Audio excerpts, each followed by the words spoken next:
On behalf of the University of Strathclyde, I would like to welcome you to the Barony Hall for this Congregation for the Conferment of Degrees. This is a day of celebration for you, our graduates, your families and friends, and the staff of the university. These events are sometimes known as commencement ceremonies, as a signal that they mark a beginning rather than the end, and it's in that spirit that we celebrate graduations at Strathclyde. In a few moments, it will be my privilege to cap each graduate. The capping ceremony has ancient roots as a public rite of passage and a mark of achievement. For each of our graduates, it's a sign they are part of a proud tradition of world-changing scholars at Strathclyde, stretching back to the Scottish Enlightenment. I hope you will all enjoy the ceremony. I now declare this congregation open and invite Dr. Vina O'Halloran to introduce our honorary graduate, Professor Alice Brown.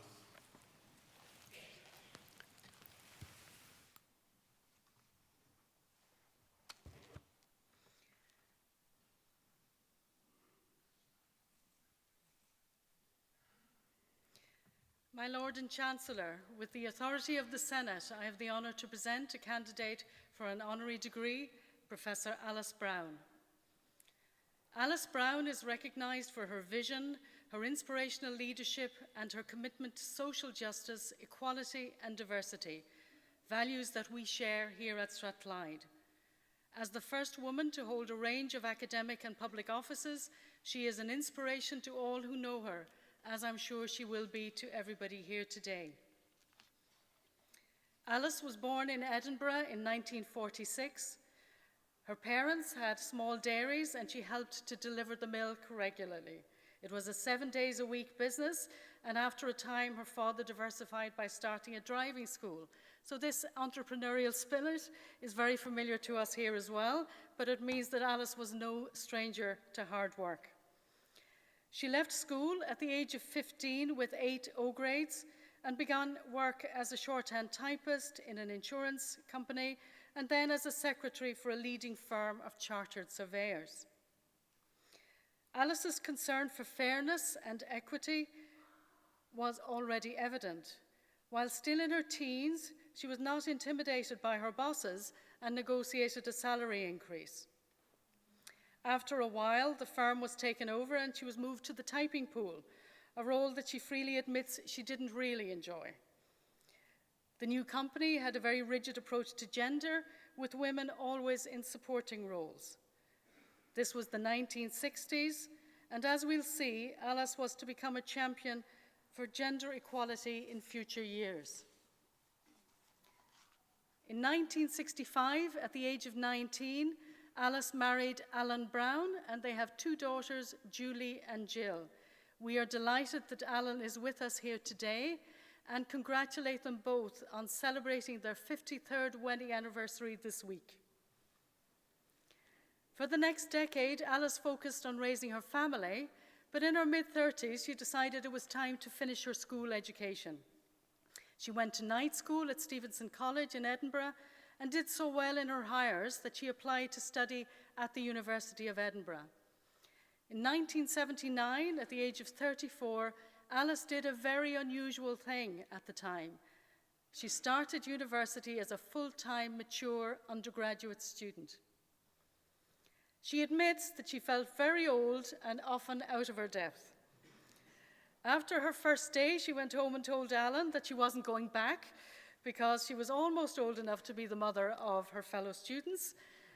And while other students were heading off to the pub or off for a coffee after their lectures, she was rushing home to cook supper and help the girls with their homework. But Alice persevered, and in 1983 she graduated with a double first in economics and politics from Edinburgh University. She later described studying at university as transforming her life, and it certainly did. Graduating from university marked the beginning of an outstanding academic career and dedicated public service. Her first academic job was teaching economics at the University of Stirling in 1984, and a year later she returned to teach economics and later politics at the University of Edinburgh and went on to complete her PhD, researching the politics of industrial relations. Alice rose rapidly in her chosen career. She was appointed senior lecturer in 1992, head of the Department of Politics in 1995, to a personal chair in 1997, and vice principal of the university in 1999. These were momentous achievements, as Alice was the first woman at the University of Edinburgh to hold positions as head of Department of Politics and as vice principal. From there, she played a key role in university governance and in social and economic research. In 2002, she became a Fellow of the Royal Society of Edinburgh and went on to become a member of the Scottish Higher Education Funding Council and of the Economic and Social Science Research Council. Between 2011 and 2013, she was General Secretary of the Royal Society of Edinburgh, once again the first woman to hold this position. Alice published widely on economic and labour market policy, on equal opportunities, on women and politics, on Scottish politics, and on constitutional change. This included the Gender Audit for Scotland, which provided the evidence of the small percentage of women in education, law, business, and politics at the time. But Alice did much more. She used her research to influence politicians to do something about it. And after the Scottish electorate voted for a parliament in the devolution referendum of 1997, she was part of the Labour Party panel to vet their prospective candidates for the parliament election in 1999. By then well known as a champion of gender equality, her work contributed towards a better gender balance in the first Scottish Parliament. She was a founder member of Engender, the Women's Research and Campaign organisation, and served as a member of the Equal Opportunities Commission in Scotland and of the Scottish Government's Strategic Group on Women and Work.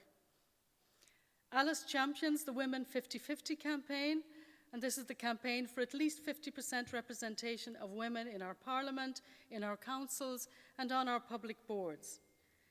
As a socially progressive university, Strathclyde is committed to gender equality and diverse representation.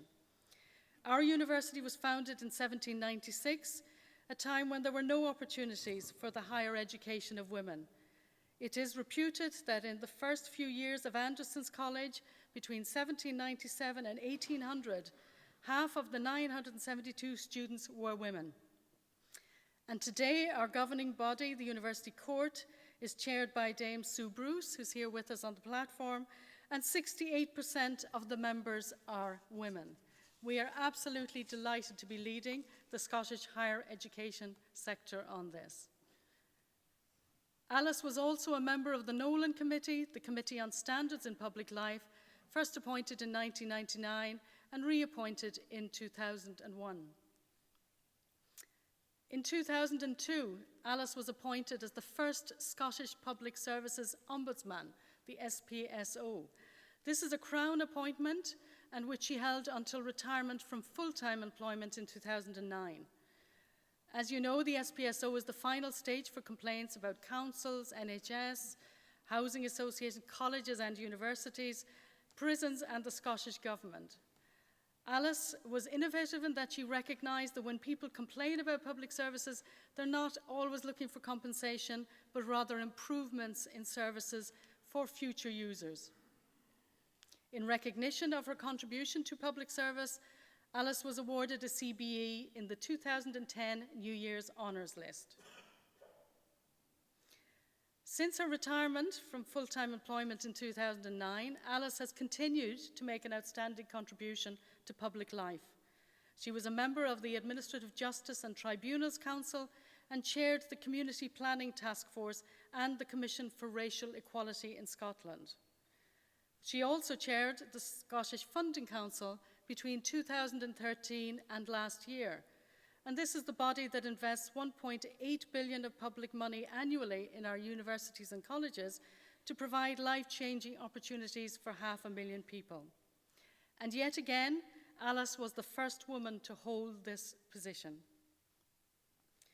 In recognition of her contribution to academic public life, Alice has received 7 honorary degrees to date, a special recognition award from the Political Studies Association in 2009, and just last year, the Herald Higher Education Lifetime Achievement Award and Holyrood Magazine's Lifetime Achievement Award for Public Service.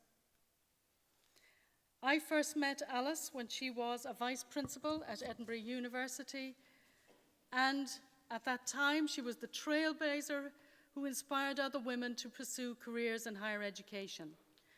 I worked with her again when I was appointed to the board of the Scottish Funding Council 3 years ago, and it was a great privilege and indeed an honour to do so. After today, I look forward to seeing more of Alice here at Strathclyde, but that is when she's not busy pursuing other skills and activities. A little known fact is that when a young girl, Alice trained as a dancer, learning ballet, tap, and Highland dancing.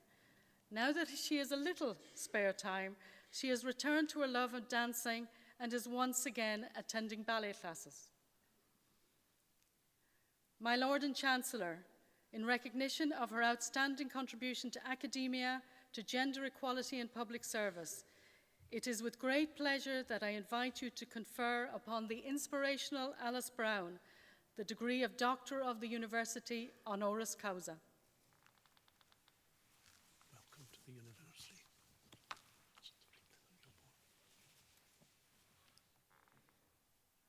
And I think this is the official recognition. We should really put it down.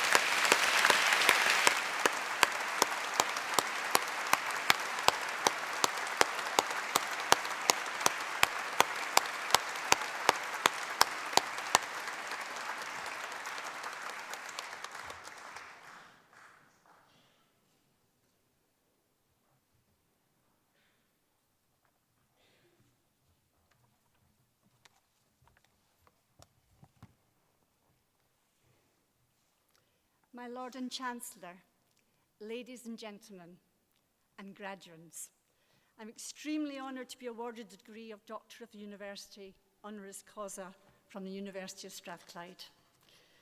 One of the things that I liked best about being an academic was just the sheer buzz and excitement of graduation day. So I'm delighted to share this day of celebration with you and to say just a few words before you come up to receive your degrees. Can I begin by thanking Dr. Vina O'Halloran for her most generous oration. You now know an awful lot about me as a result, including the ballet classes. Thank you, Vina. And as she said, I've had a very unconventional and indeed unplanned career, but I have been extremely privileged to have had a number of exciting jobs and public appointments, but also to have worked with many talented, inspiring, and committed people. As Vina has said, I left school at 15, and I did so, I have to say, without the consent of my parents. I don't know what I would have done if my daughters had done something similar, but there you go. And at that time, I had no career plans at all. I just knew that I wanted to get a job. And of course, the labour market was a very different place in those days, as was the role of women in work. And as Vina said, I worked as a shorthand typist initially in an insurance company, but it had very traditional attitudes to the role of women. All the women in the organisation had to wear a blue nylon overall, buttoned from the neck to below the knees, the official reason being we had to do this so as not to distract the men from doing their work. Sounds like a good reason. It was also company policy not to employ married women. Therefore, when I decided to get married in 1965, during the so-called swinging 60s, I had to leave and find a new job. Now, at that time of my life, I had no concept at all of what university life involved. It was only after my husband Alan returned to study history at the University of Edinburgh as a mature student that I too became interested in further studies. And as has been said, it was in my mid-30s and when I was a mother of 2 daughters that I became a student of economics and politics at the same university. But since that time, I've been incredibly fortunate and opportunities have opened up both in the university and other settings in often very surprising ways. For example, I was interested in Scottish politics at a very opportune time because there was significant constitutional change going on in Scotland And little did I know when I embarked on my degree that I would end up being appointed by the late Donald Dewar, Donald being Scotland's First Minister, as a member of a group that was responsible for designing the procedures for a new parliament in Scotland during the 1990s. I was also able to play a part in the processes that resulted in a dramatic rise in the representation of women MSPs to nearly 40%. And it was a great honour to watch all these women take their seats in the opening of the very first Scottish Parliament. It brought Scotland to near the top of the list of women's representation throughout the world. And it's, of course, very rare in the history of a country that such an opportunity arises, particularly in peaceful circumstances. But in many respects, the process for constitutional change in Scotland has been like living in a political laboratory, creating a new institution, new proportional electoral system, new procedures and practices, and so on. And of course, it's proved to be an ongoing process, as you'll be only too aware of as you listen to the news every day. And this, of course, has been very rich territory for academics in Scotland and elsewhere who've engaged in researching the many different aspects and potential implications of constitutional change, including the economy, the currency, membership of the EU, defence, and specific policies, areas such as higher education. It's an illustration, I think, of where academics can play a significant role in helping inform and contribute to debates that will have an impact on the lives of those living and working in Scotland, the rest of the UK, and indeed internationally. So I was very lucky to have achieved rapid promotion at the University of Edinburgh, and I was the first woman to be head of the Department of Politics and the first woman to be appointed as vice principal. And while I thoroughly enjoyed my career as an academic, I made a difficult decision to leave the university in 2002 to take up this appointment, a new appointment, as Scotland's first Scottish Public Services Ombudsman. Quite a mouthful. And of course, there's a bit of an irony in the title Ombudsman, especially given my involvement in campaigns for gender equality. Indeed, there was a debate in the Scottish Parliament about whether they should use the term ombudsman in the legislation or whether this would be contrary to one of the 4 founding principles of the Scottish Parliament, i.e. of equal opportunities. And it's a term, too, that confuses the public. And during my time in post, I received letters addressed in a variety of ways, such as Dear Omnibus, but the one I liked best was Dear Ombudsbird, which even at that time I thought was quite amusing.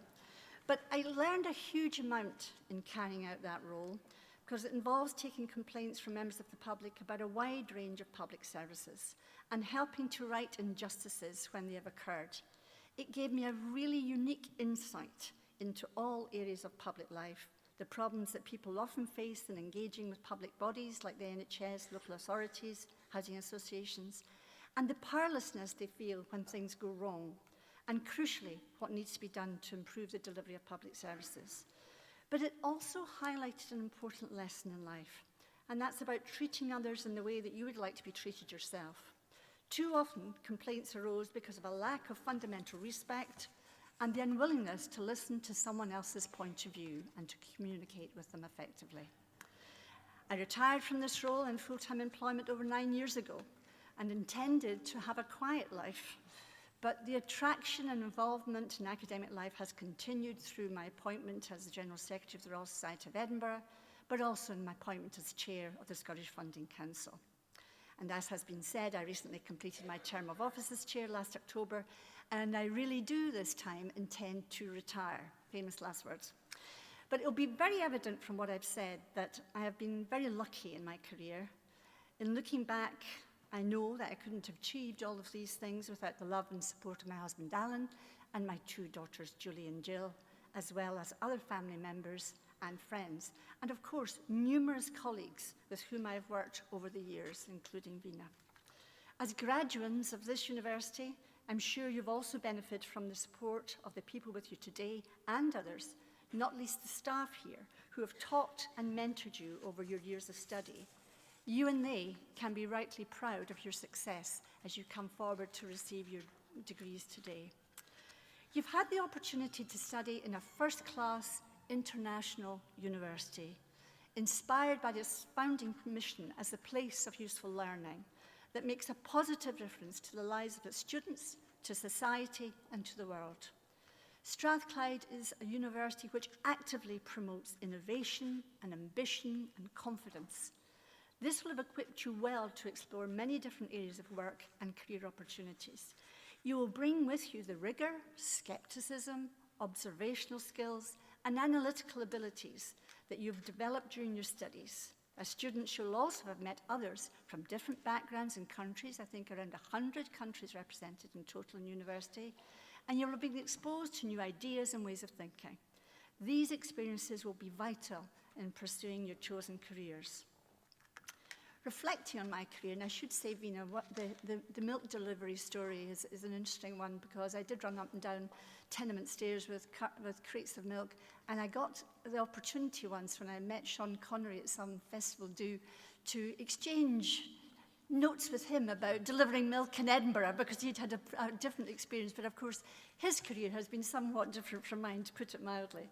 But anyway, reflecting on my career and the lessons I've learned, I've been thinking about what advice I would give you in taking your next steps. I should say, though, that it was not always plain sailing. Life never is, and I had to face a number of difficult issues and difficulties on the way. However, for me, the key lessons I've learned are, first, if you want to succeed, it'll involve working hard. There's no substitute for that. You've learned this already from your success in completing your studies. I expect, like me, there were many times you thought it would be easier just to give up. Secondly, you will encounter setbacks and disappointments on the way, but it's how you respond that's important, and how you build your resilience and determination to carry on. Learning from your mistakes is important, but it's important too not to be inhibited by them, to look forward and not back. Remember, life is constantly changing, as is the world of work. So embrace that change and be adaptable and flexible and open to new ideas and ways of working. Keep learning new things as you go. The next point I would say is, don't wait to be asked to try something new. Be prepared to step out of your comfort zone and take risks. You can often surprise yourself when you do. And try to do the best job you can in whatever role you have. For me, it matters less what level of job or title you have, but what you do and achieve in that position. And also, treat people the way you would want you or your family to be treated, and with mutual respect. I certainly learned that lesson when I was the Ombudsman.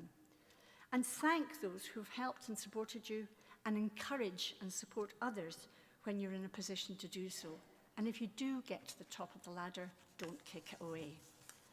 But I think it's important also not to take yourself too seriously, and try to maintain a good sense of humour.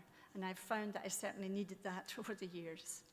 And finally, you should be confident, ambitious, and positive in seizing all the chances and the opportunities that exist. In your own way, do what you can to make a difference and help change the world for the better. It is certainly in need of such change. So to conclude, constructively challenging old orthodoxies and being flexible and open to new ideas is an approach that will be of value to you as you move on to new chapters in your life. But before you rise to the challenge and rush off to change the world, please take time today to celebrate your achievements with your family and your friends. Be proud of what you've achieved and raise the roof of Barony Hall in celebration. Warmest congratulations to you all. I wish you every success and happiness. Thank you for listening.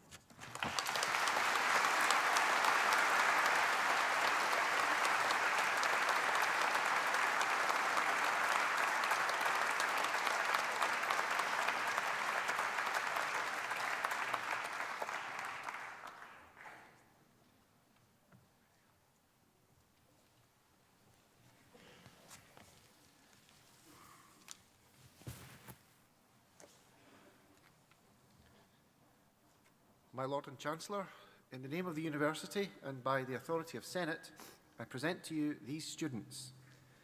For the degree of Doctor of Educational Psychology, for Research in Psychology, Taryn Moyer.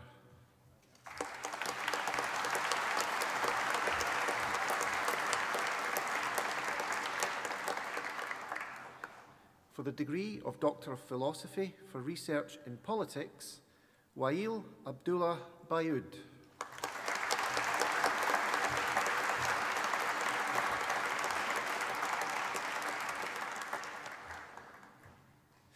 For Research in Psychology, Jennifer McCallum Dryden.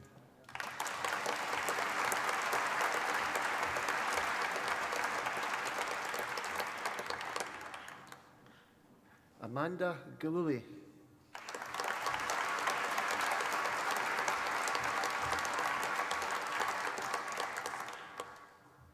For research in speech and language therapy, Frederick Johannes van Brink.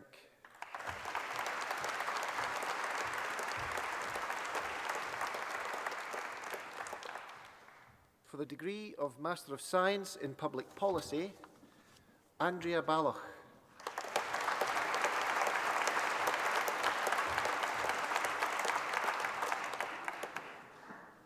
Rosanna Dobbin.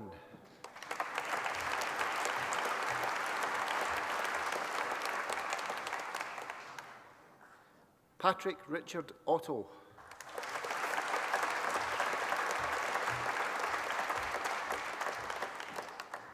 In political research, Murray Alexander.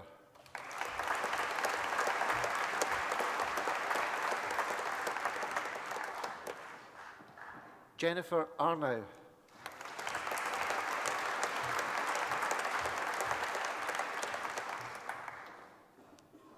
Adam Stewart McEwen.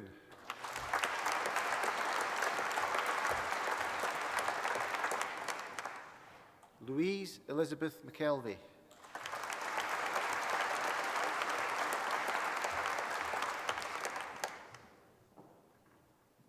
In international relations, Lewis Allen Douglas.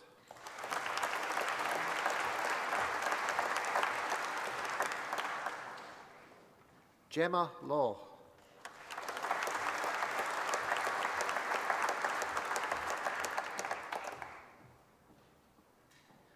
Ewan McGregor.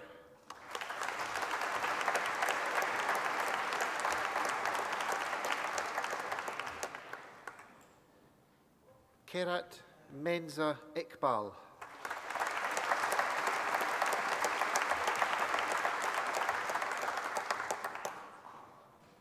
Abdul Rahman Mmunshum Msomi.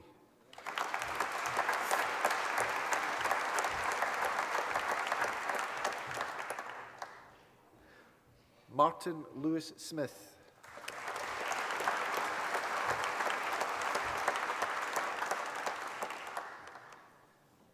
In international relations, law and security, Megan Donnelly.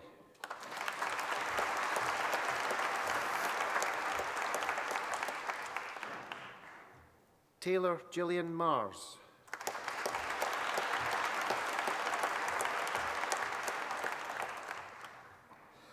For the degree of Bachelor of Science in Sport and Physical Activity, Callum George Aitken.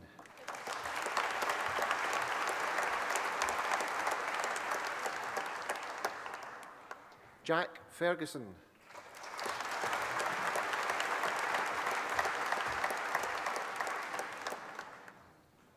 Mark Filshe.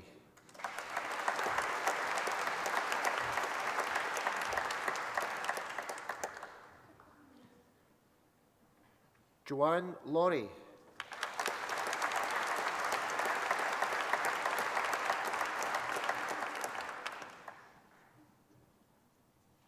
Rebecca Joan McEwen.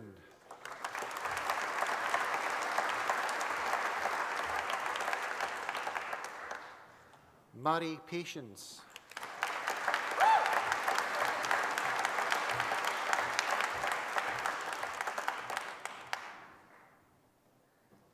George Daniel Brown Swanky.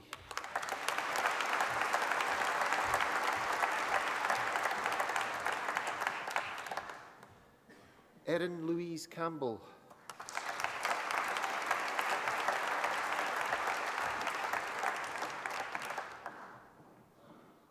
Louise Hanna.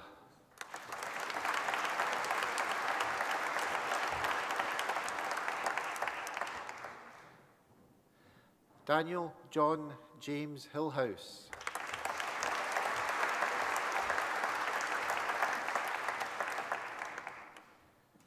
Fraser Ross Kennedy.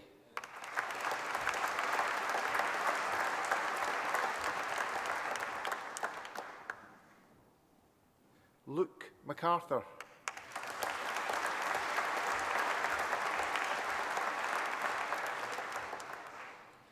Kieran McGallagly.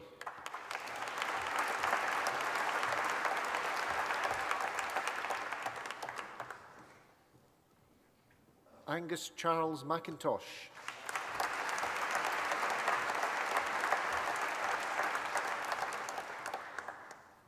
Charlotte Helen Mackenzie.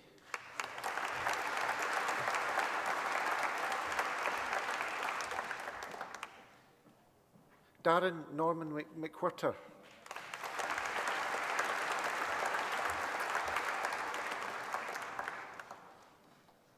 Mark Melly.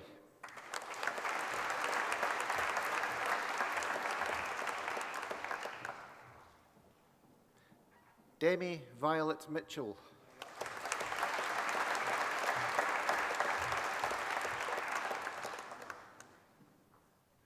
Darren Murphy.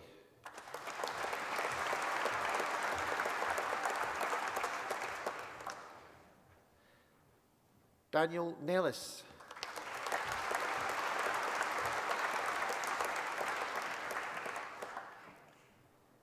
Matthew Robert Nisbet.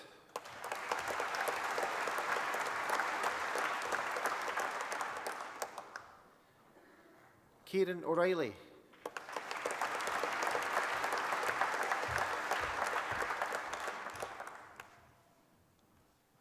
Emma Daisy Savage.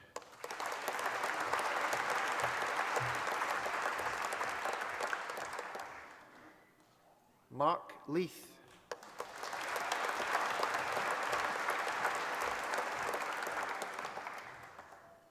Victoria Ivy Mackay.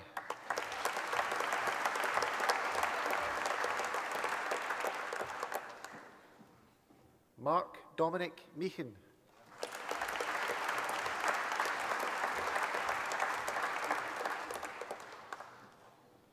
Carla Mills.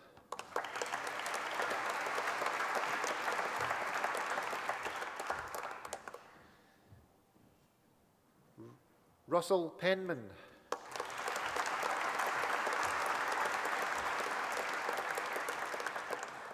Melissa McIntosh Sulo.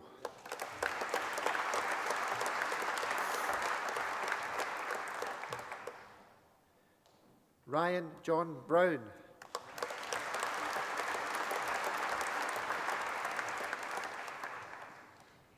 Jenny Claire McTaggart.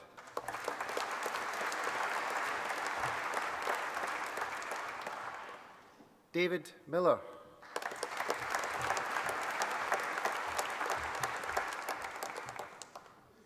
In psychology, Moi Tian Xiang.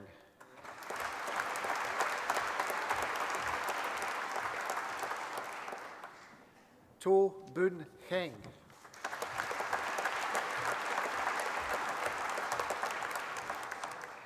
In speech and language pathology, Eleanor Estop.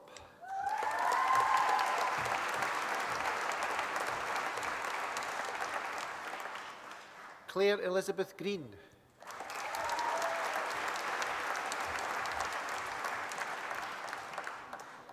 Iona Sinclair.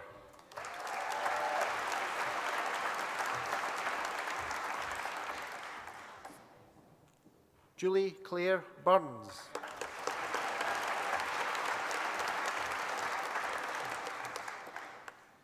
Morna Christine Butcher.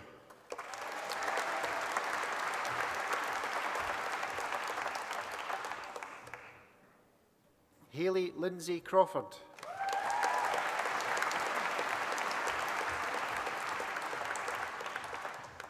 Jane Kearney Cruikshank.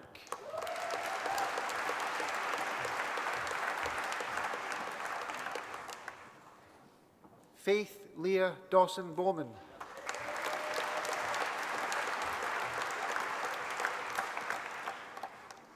Rachel Maria Fusi.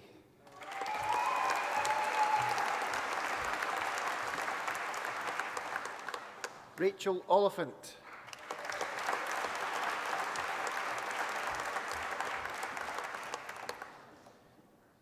Kiera Lily Owens.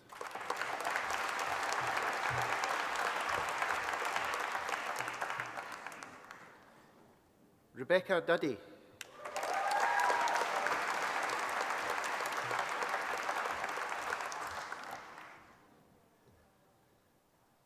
Emily Helen Gonella.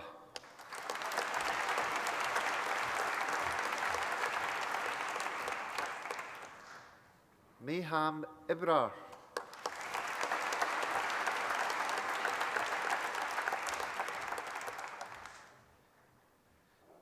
In Human Communication Studies, Ellie Bather.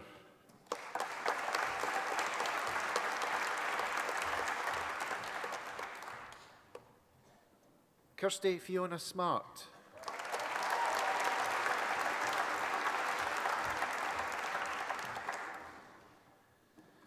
For the degree of Bachelor of Arts in Economics and Politics and International Relations, Zinovia Panagiotidou.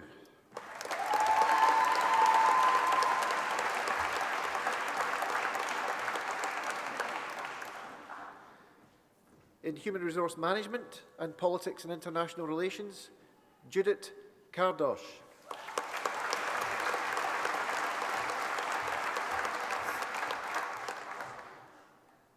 In Human Resource Management and Psychology, Jennifer Ann Nichol.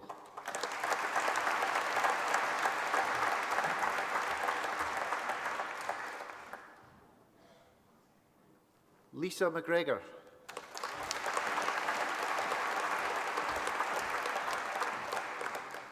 In Politics and International Relations, Katie Coulter-Aitken.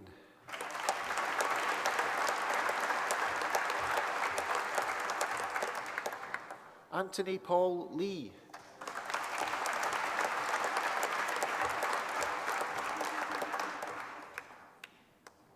David Legg.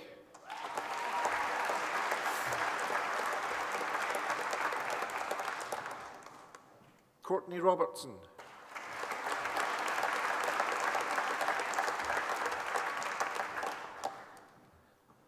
Alexander Stobo.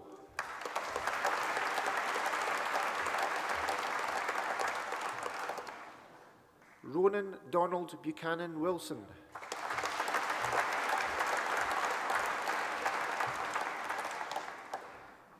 Emil Ann Zorlu.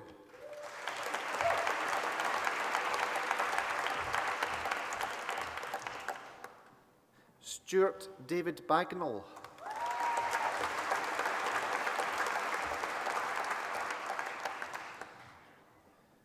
Niels Blomberg.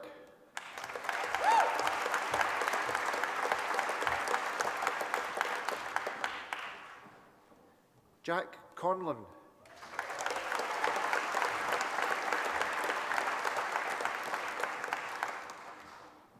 Cara Marie Connolly.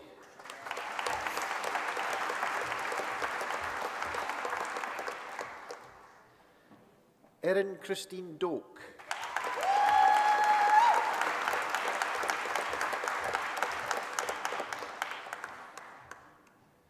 Molly Rose Donegan.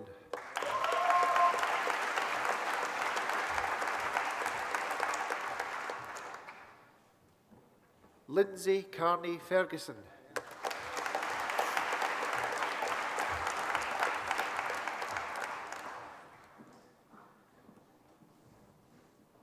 Eleonora Jeffrida.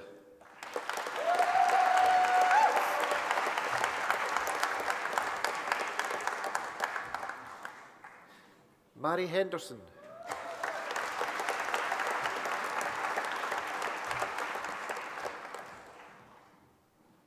Rebecca Hughes.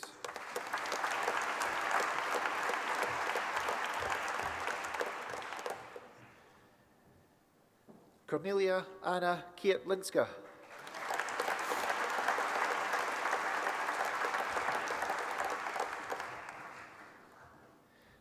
Beth Devoy McPherson.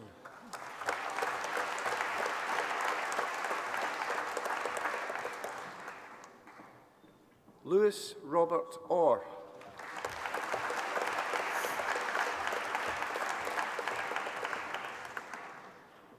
Gary Patterson.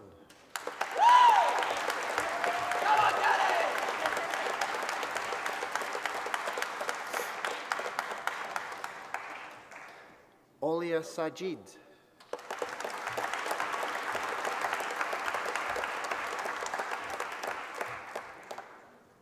Andrea Sofia Sanchez Almeida.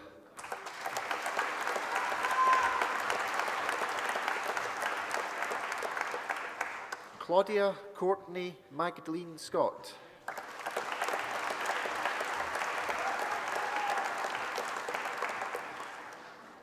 Sarah Shields.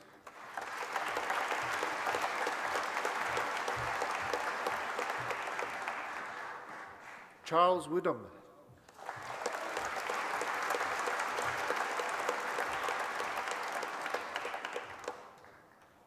Joseph Brannigan.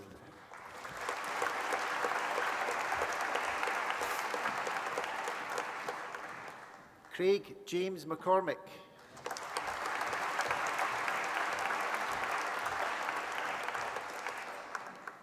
Ellis Murray.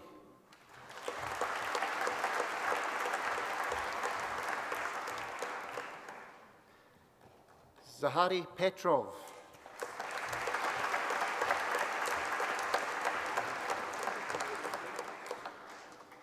Scott Charles Sutherland.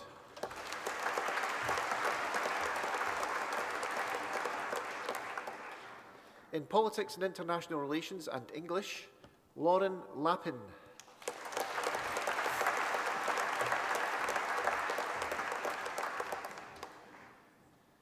Beth McBride.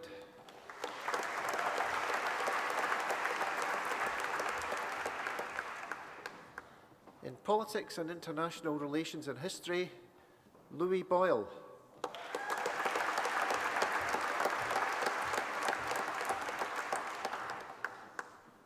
Christopher James Harkins.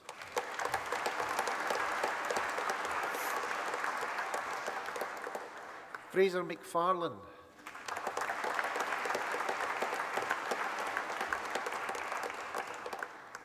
Emily Jane McGinley.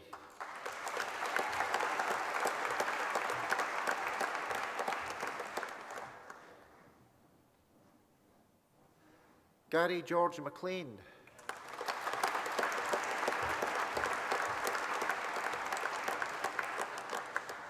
Colin John Alexander Moore.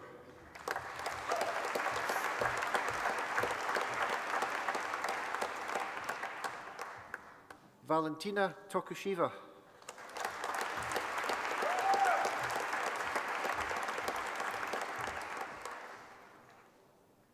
Kenneth James Vickers.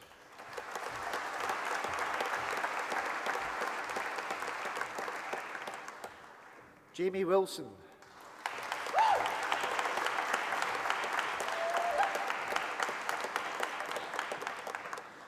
In Politics and International Relations and Human Resource Management, Evelina Luxite.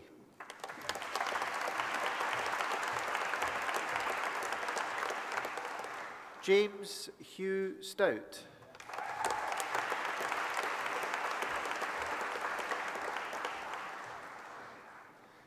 In Politics and International Relations and Journalism and Creative Writing, Laura Cortijo.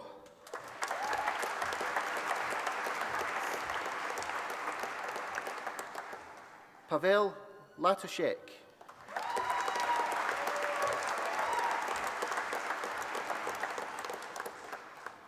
Cécile Frédérique Gabrielle Poineau.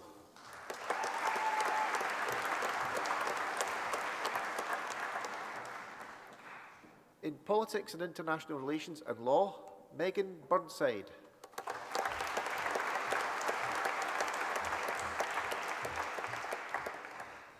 Cassie Elizabeth O'Keefe.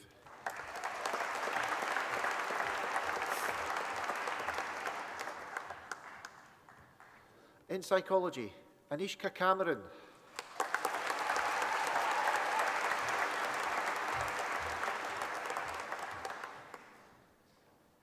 Vanda Fischera.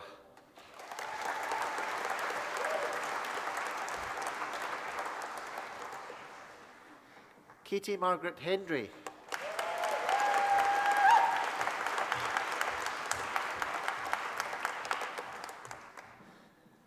Elizabeth Gillian Mary Hutchison.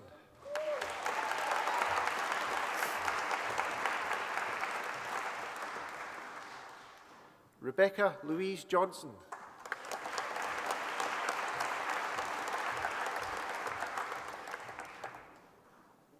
Giovanna Kablar.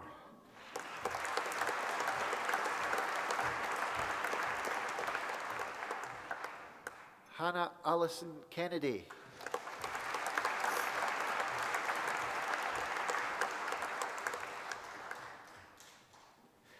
Kainat Mahmood.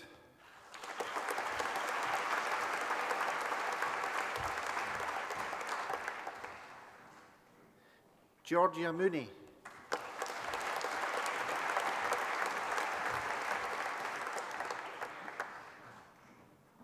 Lindsay Johnson Monroe.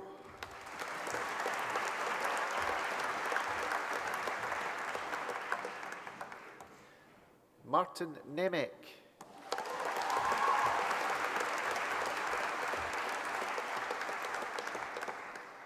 Sabina Nonis.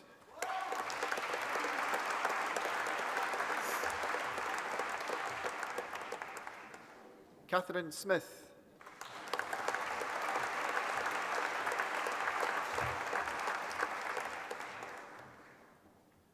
Dale Andrew.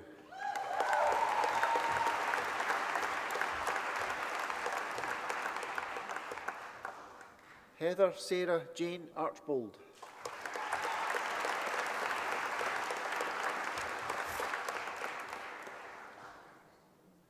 Hannah Hamilton Auld.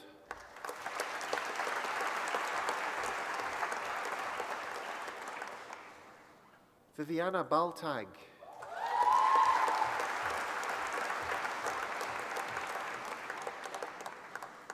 Jennifer Alex Black.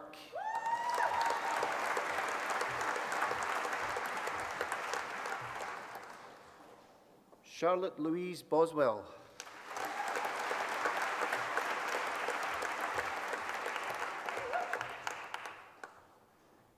Teresa Boyle.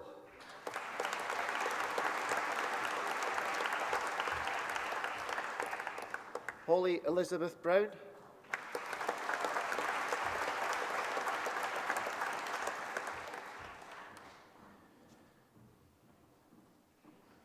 Rebecca Gerard Kearney.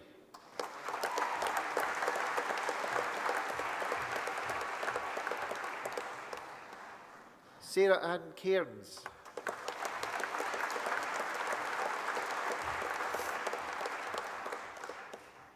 Alexandra Clark.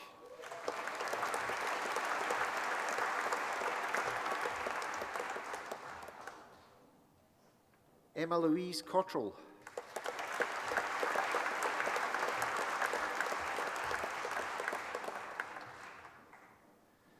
Sarah Hazel Davey.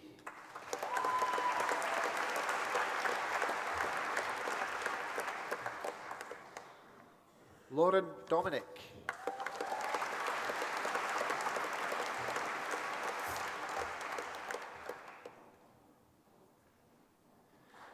Amy Margaret Denver Ferguson.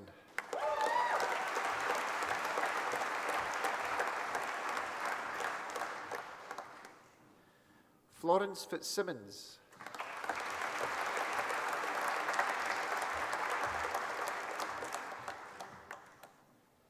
James Furno.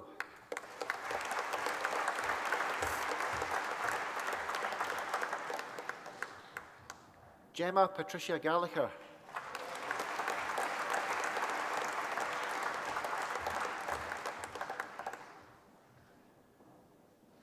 Edith Susanna Gideon.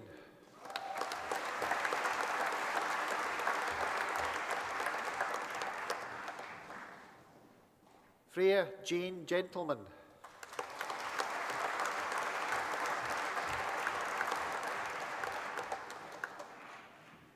Lauren Gilmore.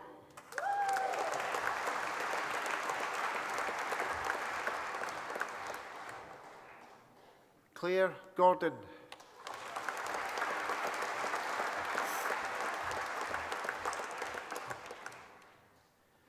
Christina Danai Grieva.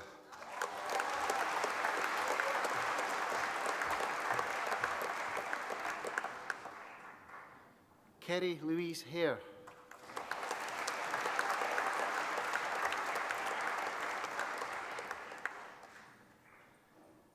Jennifer Amy Henderson.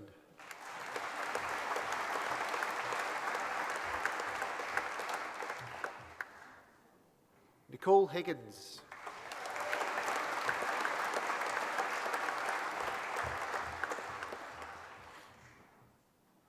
Dorothea Christiane Hinrichs.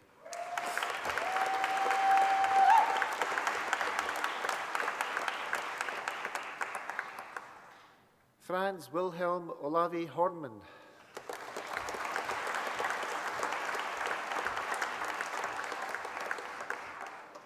Nicola Hughes.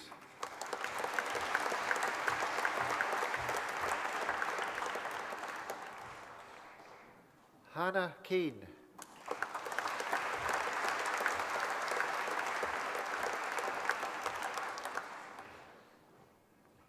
Harpreet Kaur Sahi.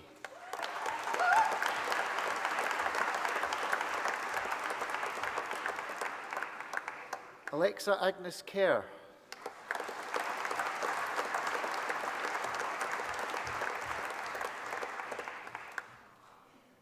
Amy Leach.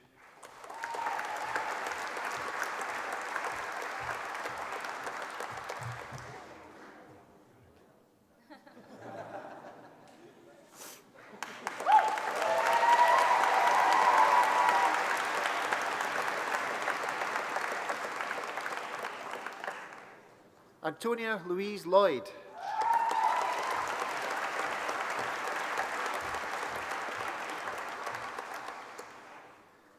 Bronwyn McCall.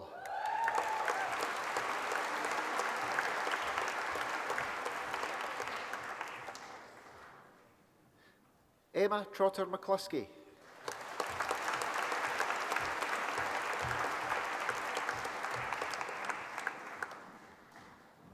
Monica McGibbon.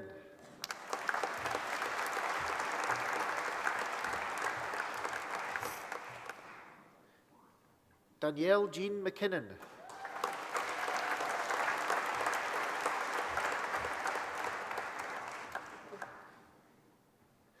Anna Marina McLaughlin.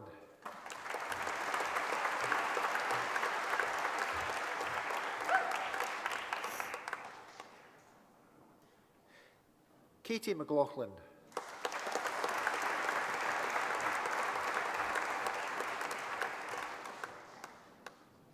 Oliver McCluckey.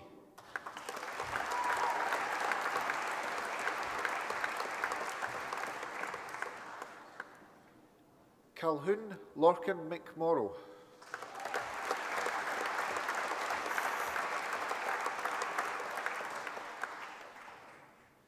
Megan McNair.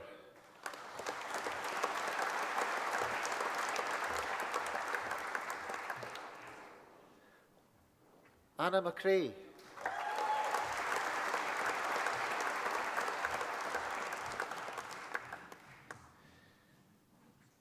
Fasiha Malik.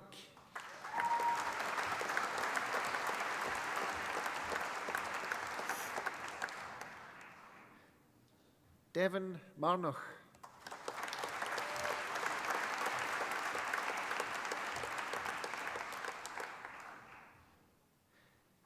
Petra Meni.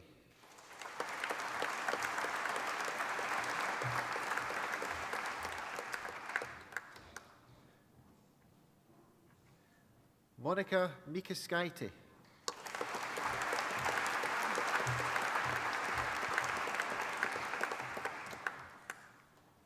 Justine Montgomery.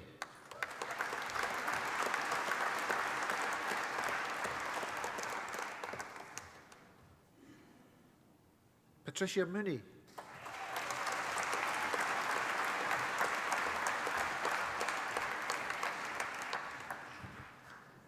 Rachel Sarah Morrison.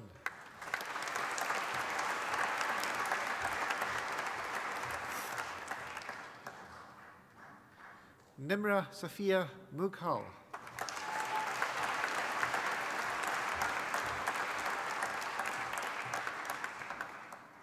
Claire Nicola Mowat.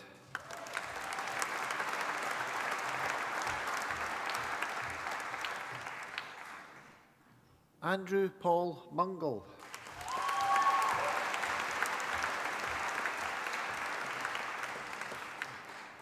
Ryan Alexander Murray.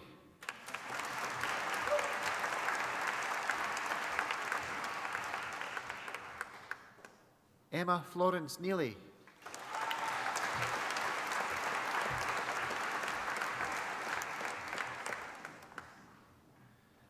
Monica Anna Novachka.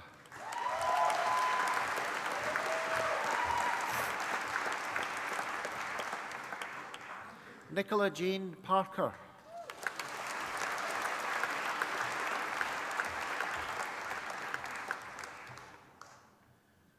Petar Dejanov Petrov.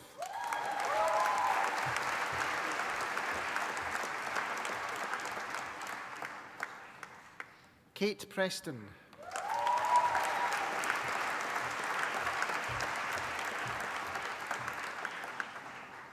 Joanna Ross.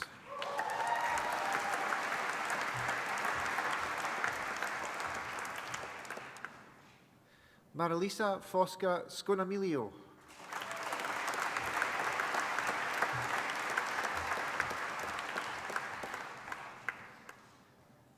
Ryan James Smith.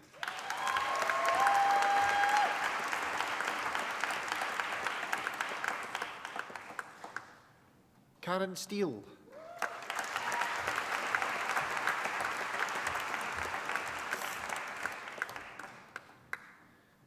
Athena Tatsi.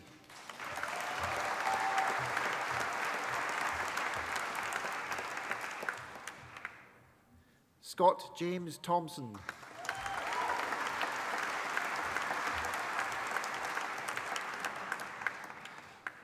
Caitlin Treese.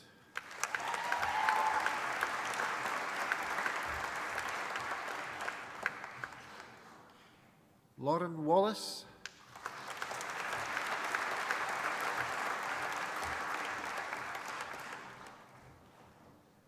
Shannon Lee Wilson.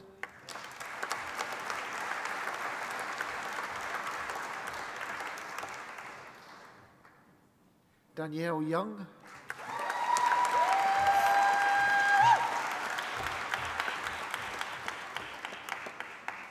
Elizabeth Adams.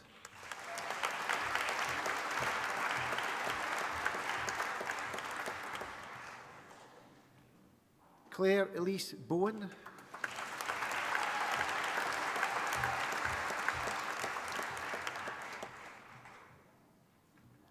Lauren Brown.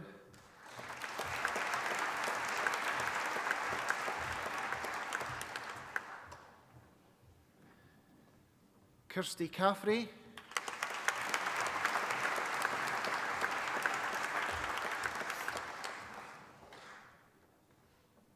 Stefano Cambiaggi.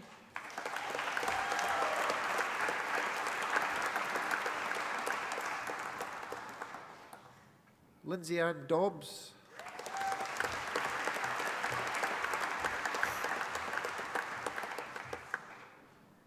Fiona Docherty.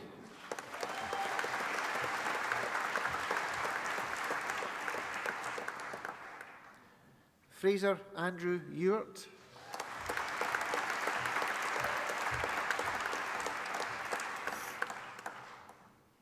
Fiona Hanley.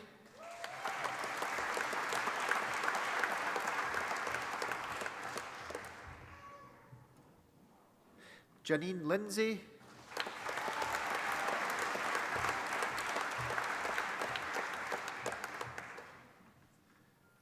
Lindsay McTaggart.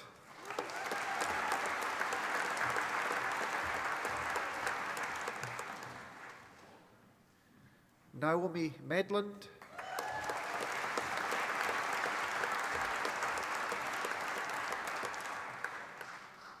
Colleen Maria Watson.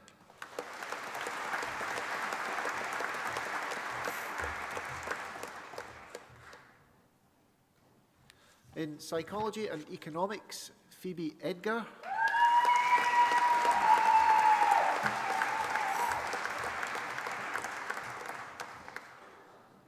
In Psychology and English, Kirsty Suzanne Blackwood.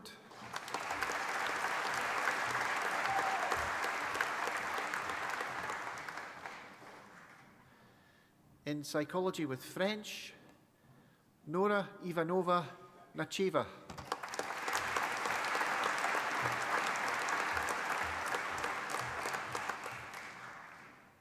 In Psychology and Human Resource Management, Catherine Ann Duncanson.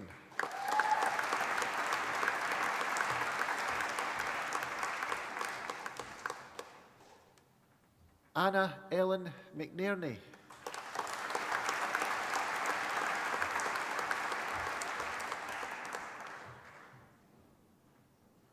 Kyle Murtagh.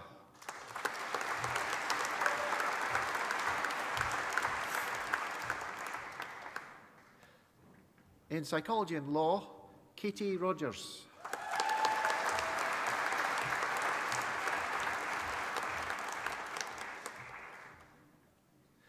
In Humanities and Social Sciences, John McMenemy.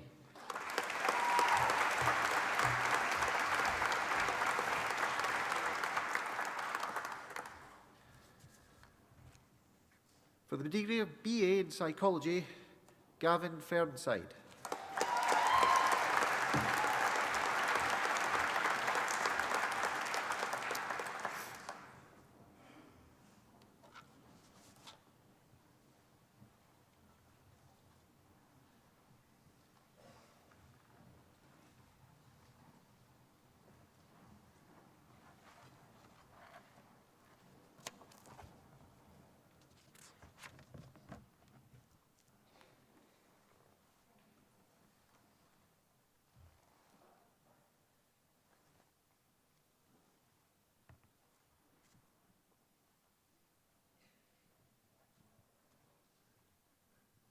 Well, ladies and gentlemen, colleagues, but most of all, our graduates, as we can now describe you.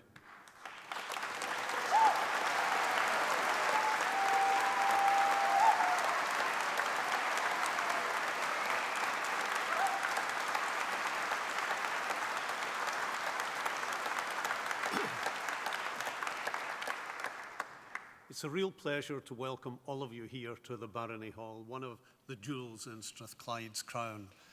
I'd like to begin my address today by congratulating our graduates once again on their academic achievements. Your hard work has paid off, and it's been recognised in front of your families, your friends, and indeed the staff who taught and supported during your time here. We know just how much work you've put in to get here today. You can all feel justifiably proud. The great American athlete Jesse Owens once said, "We all have dreams, but in order to make dreams come into reality, it takes an awful lot of determination, dedication, self-discipline, and effort." And all of you here today have displayed determination, dedication, self-discipline, and effort. All of you have taken a huge step toward realizing your dreams, and today, in these magnificent surroundings, we celebrate your achievements. Well done.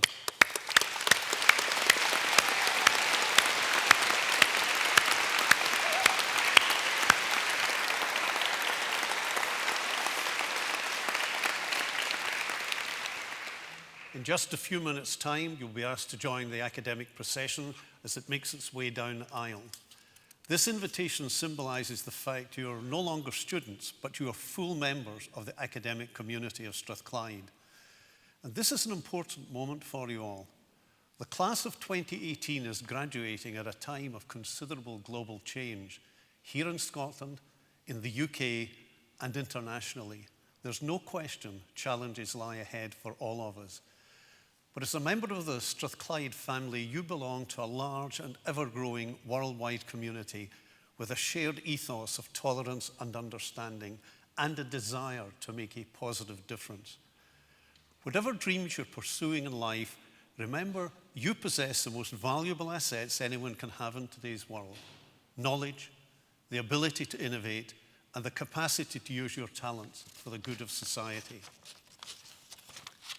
As graduates of a socially progressive university, you have a competitive advantage, having been equipped with the skills, the know-how, and life experiences to positively influence and shape the world around you.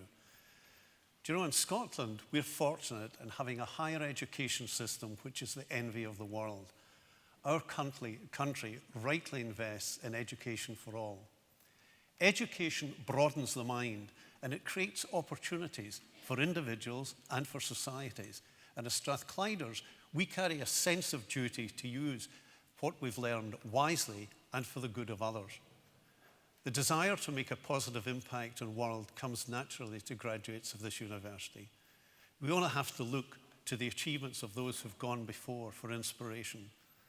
To John Anderson, our founder, who established this university for the good of mankind.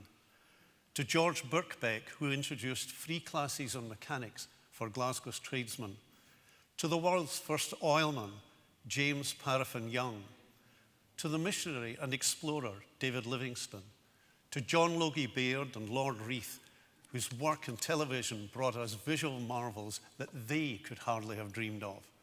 And in the present day, we look to Dame Eilish Angiolini, a pioneer in Scottish justice, as the country's first female Solicitor General and later its first female Lord Advocate. And to Sir Tom Hunter, one of the most successful entrepreneurs in Scottish history and a philanthropist who's used his wealth to the great benefit of others. Now, I'm sure you'll have received lots of advice on how to make the best of your lives. Some you will rightly ignore. Some will stick with you, but you know, most you're going to have to learn for yourself. Robert Louis Stevenson put it well when he said, "Don't judge each day by the harvest you reap, but by the seeds that you plant." To reach this point in your lives today, each of you will have traveled a different journey. For some, the path may have been relatively easy. For others, much more difficult. But I'm certain of one thing. None of you would be here without the active support of your family and friends. They've picked you up when you've been down. They've encouraged you when you needed it. They've been here to support you once again today, proudly watching as you cross the stage with broad smiles, and I notice the odd tear in an eye here and there. They are celebrating today, not just because you're almost off the payroll, though I suspect that comes into it, but because you carry with you their hopes, their dreams, their confidence that you can make this a better world. For the past hour or so, with their applause has rung in your ears, I'd now like to invite our graduates to show their appreciation for the support of their family and friends.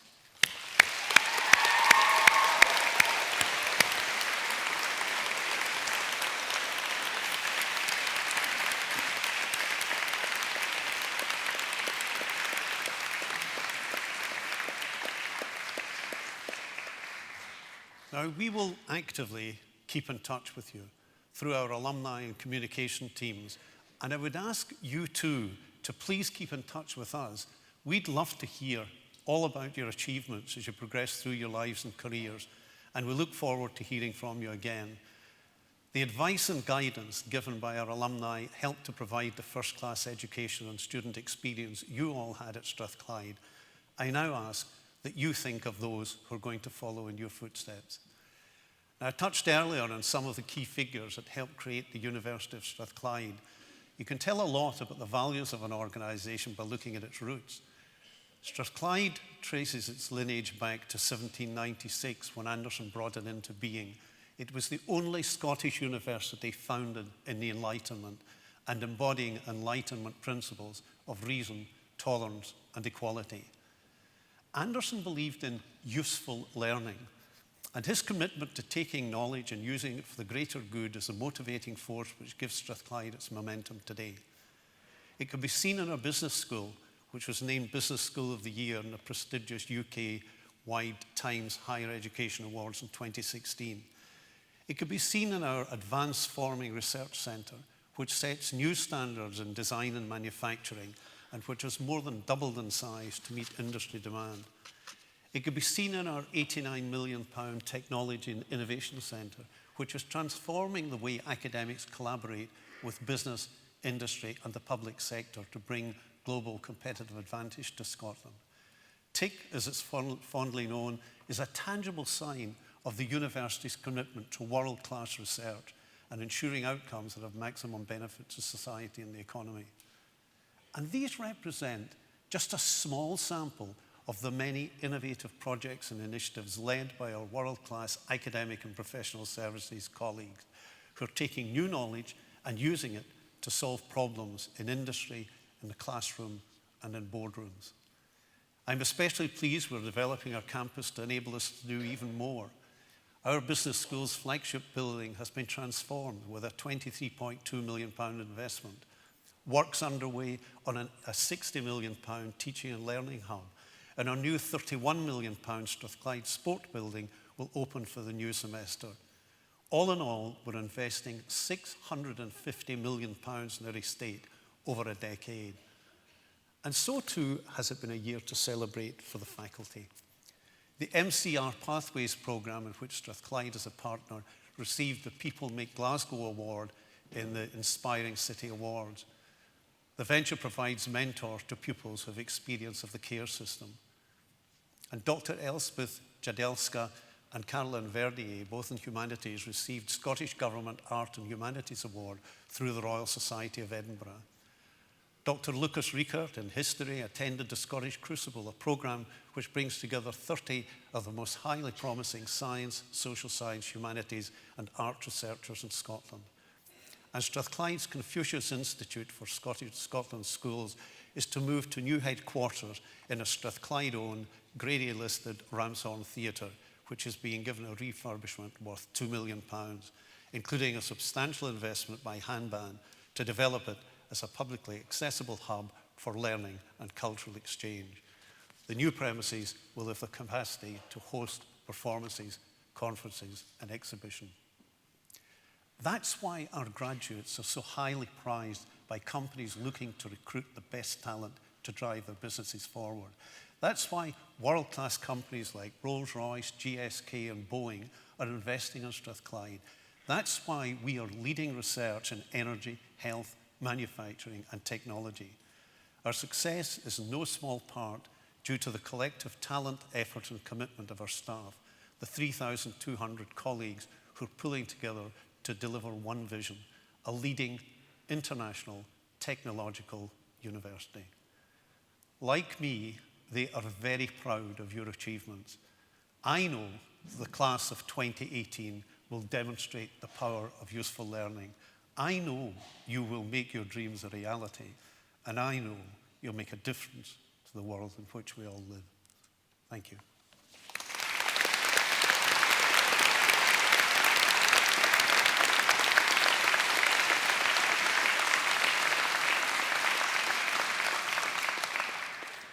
I now declare closed this congregation for the conferment of degrees. I would like to invite our graduates to join the academic procession. Would family and friends please stay behind until the procession has left the building and then join us in the Lord Todd building for refreshments. And I can see from here the sun is still shining in Glasgow. So enjoy your stroll over to Lord Todd. Thank you.